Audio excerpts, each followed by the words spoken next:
யார் மீன் பாக்குறவங்க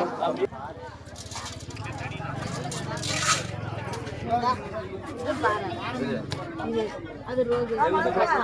கட்லாவா அது எவ்வளவு ஒரு 5 கிலோ வரும்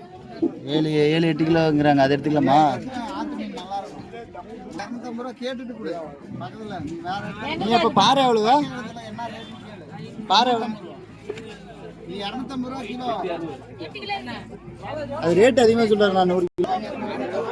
பழைய மீனே 200 ரூபா நான் பாறையில போட்டு விட்டுறேன்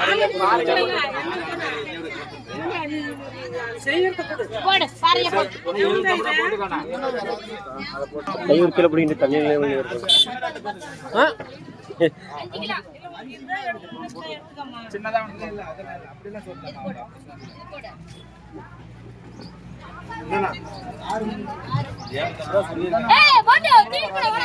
கட் பண்றதுக்கு 80 ரூபா கொடுக்கணும்.